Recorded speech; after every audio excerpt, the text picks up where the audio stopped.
magandang umaga mga ka-idol. Nandito nga po pala kami ulit ngayon sa Buso-Buso Island, ang aming favorite na resort.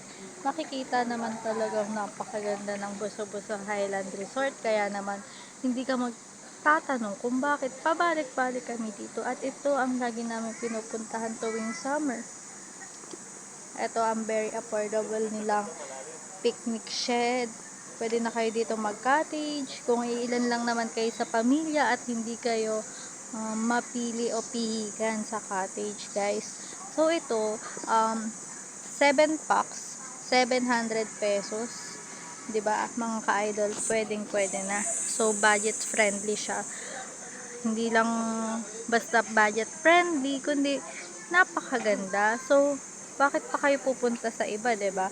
Ito ang swimming pool. Meron tong 5 feet to 7 feet. Malalim.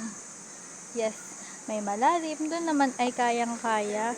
Mga, ako, tulad ko, 5 feet. Kaya ko naman.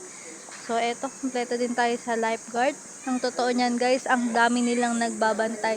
Minsan, nakakahiya na rin kasi hindi kami makapag-dive dahil sa pagbabantay nila. So, napaka-safety kasi ang gusto ng Buso-Buso Resort.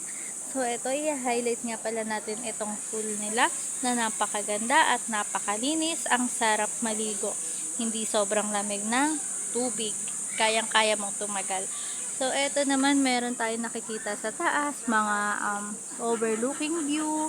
Meron silang zipline. Meron dong kiddie pool. Meron dong 3 to 4 feet. Then, meron silang hotel. Pwede din kayo magstay for overnight. Kung gusto nyo mag-partner, mag-couple, kung to celebrate kayo ng anniversary or anything, pwede kayo dyan, if you like.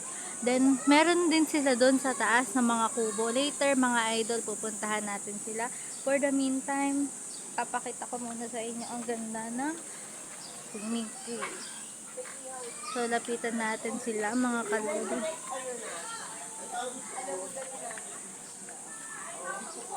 Diyan tayo malapit.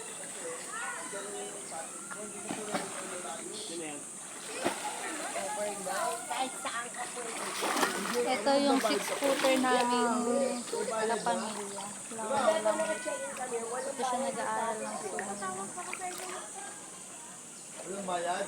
Meron naman dito, nandito May nga pala tumatawag, may sila tumatawag. idol. May tumatawag sa inyo yata ito. Ito nga pala yung ayaw mag-swimming pero siya tong nakababad. Ayun, sa awit niya. Kumain ka ta. Nandun ang ating mga lifeguard, nagtatago kasi mainit. Ayan.